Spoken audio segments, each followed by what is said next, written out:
नमस्कार साथियों, मैं राहुल आप लोगों को अपने YouTube channel student guide number 1 में स्वागत करता हूं। साथियों, जैसा कि आपने पिछले वीडियो में देखा था, चैप्टर 1 से चैप्टर 3 तक का टेस्ट क्लास 9 का था। आज हम लेकर आए हैं क्लास 9 का 3 से लेकर 6 क्लास तक टेस्ट। ये भी पार्ट 2 में होगा, पार्ट 1 और पार्ट 2। अगर आपने वो पहला टेस्ट को नहीं देखा है तो लिंक डिस्क्रिप्शन में दे दूँगा, उससे आप टेस्ट को देख सकते हैं। आइए चलिए टेस्ट को शुरू करते हैं।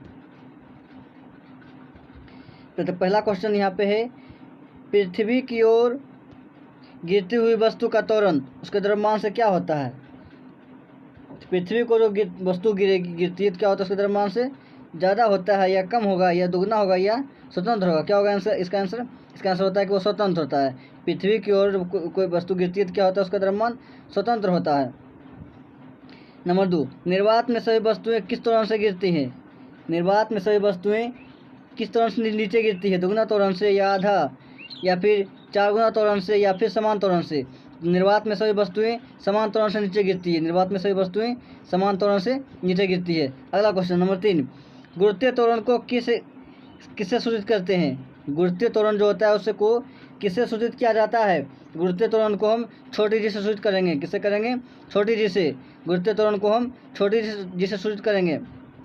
अगला क्वेश्चन, गुरुत्वीय त्वरण जी का मान कितना होता है। गुरुत्वीय त्वरण छोटी जी का मान कितना होता है? तो 9.8 मीटर प्रति second square. Number C, 9.8 metre प्रति second square. Number C, 9.8 metre प्रति सेकेंड स्क्वायर। अगला क्वेश्चन, दो वस्तुओं के बीच आकर्षण बल को क्या कहते हैं। दो वस्तुओं के बीच अगर आकर्षण बल होगा तो उसको क्या कहेंगे? गुरुत्वाकर्षण बल। क्या कहेंगे? गुरुत्वाकर्षण बल। अगला क्वेश्चन, चंद्रमा की पृथ्वी से औसत दूरी कितनी है। चंद्रमा की पृथ्वी से औसत दूरी कितनी है? इसका आंसर हो जाएगा डी, 38,44,00 किलोमीटर, यानी कि इकाई, दहाई, सैकड़ा, हज़ार, 10,000, लाख। 38,44,000 किलोमीटर। 38,44,000 किलोमीटर। चंद्रमा की पृथ्वी दूरी कितना है? 38,44,000 किलोमीटर, या फिर इसको याद रख सकते हैं 38,44,00 किलोमीटर। आसान तरीका, 38,44,00 किलोमीटर। अगला क्वेश्चन, चंद्रमा पृथ्वी की परिक्रमा कितने दिन में करता है।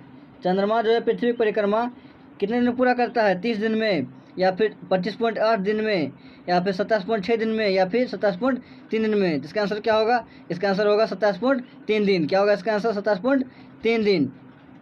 अगला क्वेश्चन, प्रति एकांक क्षेत्रफल पर लगने वाले बल को क्या कहते हैं। इसका क्वेश्चन क्या होगा? ऑप्शन, इसका आंसर क्या होगा? दाब, या फिर बल, या फिर गति, या फिर घनत्व। इसका आंसर क्या होगा? प्रति एकांक क्षेत्रफल पर लगने वाले बल को दाब कहते हैं। क्या कहेंगे? दाब कहते हैं। अगला क्वेश्चन, दाब का एसआई मात्रक क्या होता है। दाब का एसआई मात्रक क्या होता है? पास्कल, या फिर शॉर्ट में पीए, या फिर न्यूटन मीटर प्रति सेकेंड स्क्वायर, न्यूटन प्रति मीटर स्क्वायर। पास्कल, या फिर शॉर्ट में उसका पीए, या फिर न्यूटन प्रति मीटर स्क्वायर, या फिर इनमें सभी। इसका आंसर क्या होगा? इनमें सभी, यानी चारों। पास्कल को पीए कहते हैं, इसी को कहेंगे न्यूटन प्रति मीटर स्क्वायर, यानी कि क्या हो जाएगा इसका आंसर? इनमें से सभी। अगला क्वेश्चन आता है नंबर 10, घनत्व का एसआई मात्रक क्या है। घनत्व का एसआई मात्रक क्या होगा? प्रणोद, या फिर किलोग्राम प्रति मीटर, या फिर किलोग्राम प्रति मीटर क्यूब, या फिर न्यूटन।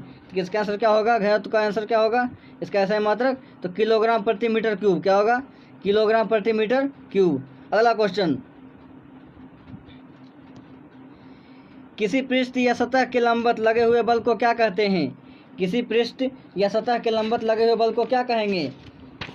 इसका आंसर क्या होगा? प्रणोद, या फिर तारा, या आकाश, या फिर द्रव। इसका आंसर क्या हो जाएगा? इसका आंसर प्रणोद होगा। क्या होगा? प्रणोद। अगला क्वेश्चन, दो कणों के बीच गुरुत्वाकर्षण बल F बराबर क्या होगा। दो कणों के बीच गुरुत्वाकर्षण बल F बराबर G इंटू M1 बटे R स्क्वायर। G M1 बटे R स्क्वायर। क्या होगा? G M1 बटे R स्क्वायर।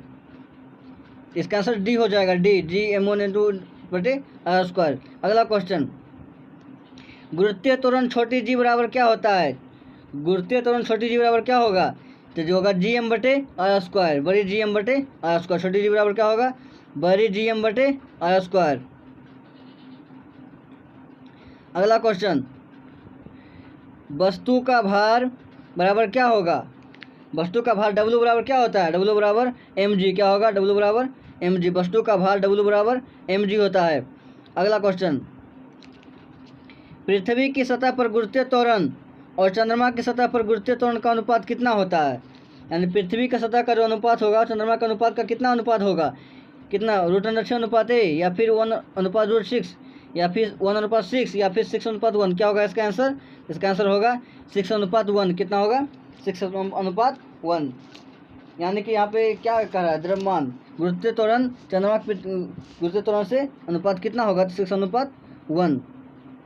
अगला क्वेश्चन, पृथ्वी की सतह से ऊपर जाने पर जी का मान क्या होता है? बढ़ता है या घटता है या बराबर रहता है या फिर आधा हो जाता है? तो जी का मान क्या होगा? यहाँ पे पृथ्वी की सतह से ऊपर जाएंगे तो जी का मान क्या होगा? तो जी का मान घटता है। क्या होगा? जी का मान घटता है, यानी गुरुत्वीय त्वरण घटता है। पृथ्वी से ऊपर जाने पर गुरुत्वीय त्वरण घटता है। इसका आंसर बी हो जाएगा। अगला क्वेश्चन, जी का मान ध्रुवों पर अधिकतम तथा भूमध्य रेखा पर होता है। क्या होता है? जी का मान अगर ध्रुव पर मान लीजिए अधिकतम होगा तो भूमध्य रेखा पर क्या होगा? न्यूनतम। क्या होगा इसका आंसर? न्यूनतम। भूमध्य रेखा पर न्यूनतम होता है, इसलिए इसका आंसर क्या हो जाएगा? ए। क्या होगा आंसर? ए होगा, यानी कि न्यूनतम। अगला क्वेश्चन, कार्य हमेशा किसके द्वारा होता है? कार्य हमेशा किसके द्वारा होता है? कार्य हमेशा बल के द्वारा होता है, यानी ताकत ही नहीं लगेगा, बल ही नहीं लगेगा तो कार्य होगा कोई भी नहीं। यानी कार्य हमेशा बल के द्वारा होता है। किसी कार्य को करने में हमको बल की आवश्यकता होती है, इसलिए कार्य बल के द्वारा होता है। अगला क्वेश्चन, कार्य का एसआई मात्रक क्या है? कार्य का एसआई मात्रक क्या होगा? जो में हर्षुकार जूल, या फिर जो में द्रुघुकार, या फिर बल, या फिर इनमें सभी? इसका आंसर क्या होगा? जो में द्रुघुकार लो जूल, यानी कि ये वाला सही होगा। ये जूल गलत होगा, ये जूल सही होगा, यानी कि मेरा क्या होगा इसका आंसर? बी। इसका आंसर बी सही होगा, बी। इसका आंसर बी सही होगा। अगला, कार्य कौन सी राशि है? कार्य जो है कौन सी राशि है? कार्य अदिश राशि है। क्या है?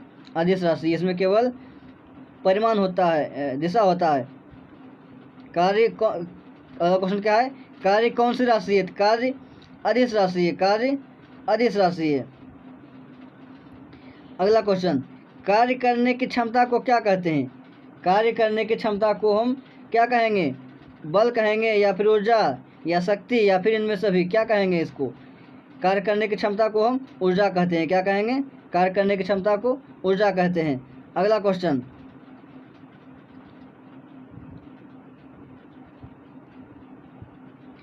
गतिज ऊर्जा ई के बराबर क्या होता है? गतिज ऊर्जा ई के बराबर क्या होगा?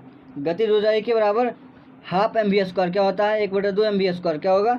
½ mv², 1/2 mv²। इसका आंसर हो जाएगा ए। अगला क्वेश्चन, स्थितिज ऊर्जा ईपी बराबर, स्थितिज ऊर्जा ईपी बराबर क्या होगा?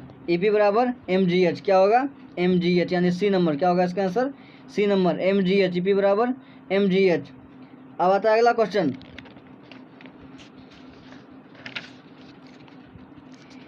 किसी वस्तु की स्थिति ऊर्जा किस पर निर्भर करता है? यानी किसी वस्तु की स्थिति ऊर्जा किस पर डिपेंड करता है? किस पर निर्भर करता है? बल और समय पर, या फिर ऊंचाई और द्रव्यमान पर, या बल और दूरी पर, या फिर डी में सिर्फ बल पर? किस पर निर्भर करेगा? किसी वस्तु की स्थिति ऊर्जा किस पर निर्भर करता है? ऊंचाई और द्रव्यमान पर। क्या करेगा? ऊंचाई और द्रव्यमान पर निर्भर करता है। क्या कहता है? ऊंचाई और द्रव्यमान पर निर्भर करता है। किसी वस्तु की स्थिति ऊर्जा ऊंचाई और द्रव्यमान पे निर्भर करता है, यानी इसका आंसर क्या हो जाएगा? बी। इसका आंसर बी होगा। अगला क्वेश्चन, अगला क्वेश्चन दोस्तों, इसमें 25 क्वेश्चन का टेस्ट लेंगे, फिर अगले 25 क्वेश्चन अगले वीडियो में आएगा, इसलिए इसमें 25 क्वेश्चन नहीं लेंगे, पार्ट 1 पार्ट 2 करके, ठीक है। अगला क्वेश्चन आता है, कार्य करने की समय दर को क्या कहेंगे? कार्य करने की समय दर को क्या कहते हैं? बल, ऊर्जा, शक्ति, या फिर इनमें सभी? कार्य करने की समय दर को क्या कहेंगे? कार्य करने की समय दर को शक्ति कहते हैं। शक्ति का इन परिभाषा है, कार्य करने की समय दर को शक्ति कहते हैं, यानी इसका आंसर क्या हो जाएगा? सी, शक्ति। क्या हो जाएगा? सी, शक्ति। दोस्तों इतना ही था इस वीडियो में, अब मिलते हैं अगली वीडियो में और 25 टेस्ट लेके पार्ट 2 टेस्ट लेके। अगर आप इसके पहले वाला वीडियो नहीं देखे हैं तो लिंक डिस्क्रिप्शन में दिया हुआ है, आप जाके देख सकते हैं। और चैनल को जल्दी आगे बढ़ाइए और सब्सक्राइब करते रहिए, अपने दोस्तों में इसको फैलाते रहिए। जय हिंद।